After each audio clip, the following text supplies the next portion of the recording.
Okay, second grade, we're going to talk about making our family portraits. What we're going to need are, we're going to need some circle tracers to help us with the heads. We've got big ones, we got small ones for adults and kids. We want to make sure that we don't put them on top of each other as we're tracing, but leave a little bit of space. We're also going to need a black crayon to trace them and a piece of manila paper. So I will always start with my grown-ups first. I will put them at the top of the page because they are going to be taller than the children. And I'll just use my black crayon to trace around them. I don't want to put them too close. I want to give them some nice space.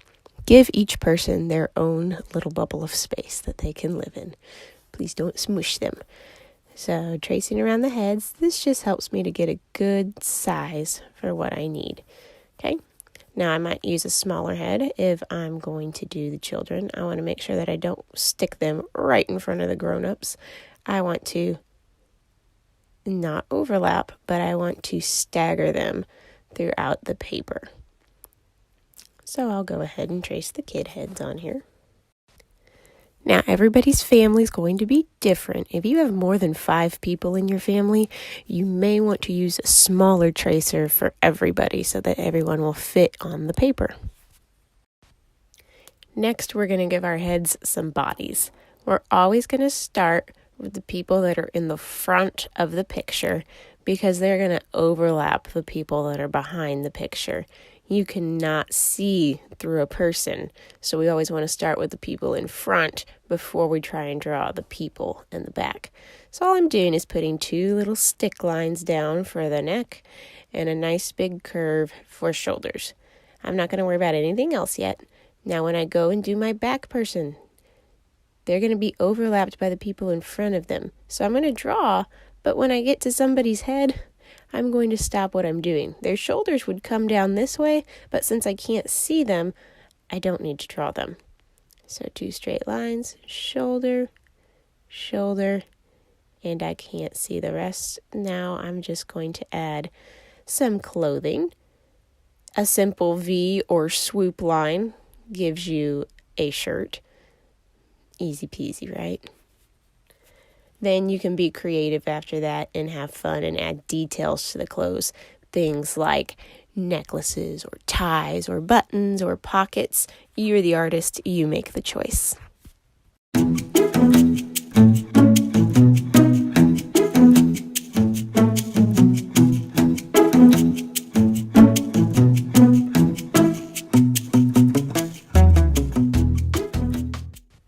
Let's talk about our facial features. We're going to start with eyes.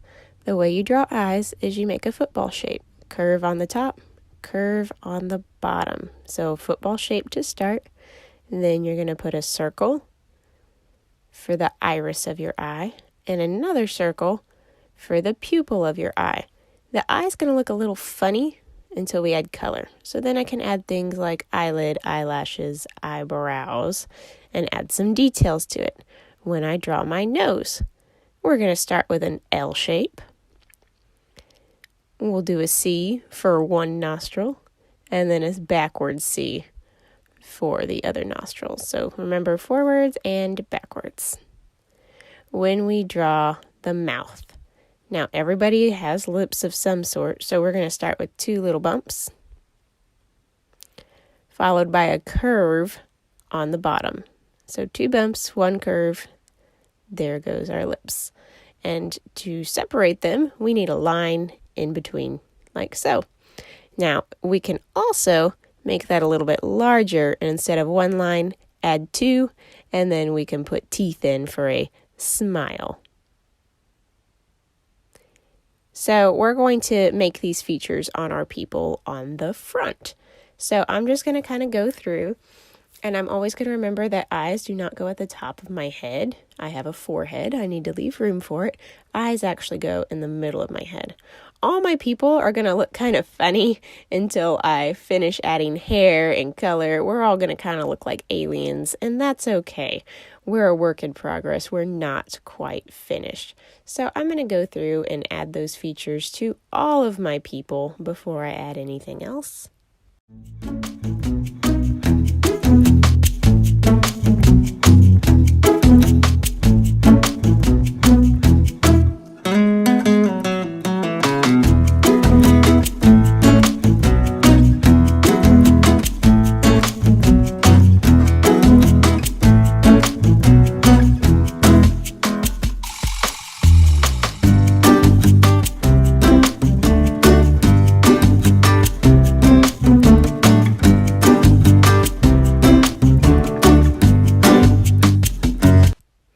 Please remember that you are drawing the people in your family, so give them the features that they have. If they have glasses or a beard or things like that, add those things.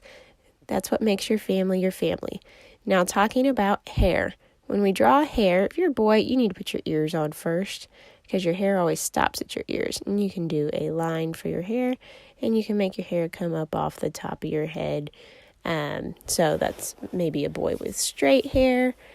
If you're going to do a girl, their hair usually starts at a part and it will come down and up off the top of their head. Nobody's hair grows on the very top of their head. All of your hair comes down onto your forehead. So please, if you grow hair off the top of your head, you are going bald. You can add details to the hair. We'll give this dad some curly hair. So all I'm going to do is do some wavy lines to make some curls here, and his hair is going to come down onto his forehead. I'm not going to let it grow up off the top of his head only unless he's going bald. That's another story. So give Dad some curly hair there. Maybe I'll come back in and color that in to match his beard later. Fix that eye. All right, if you want to draw someone with a ponytail, you got to give them ears. And then you're going to do the front of their hair. And then you can add a ponytail, like a little swoop, in the back. It's pretty easy.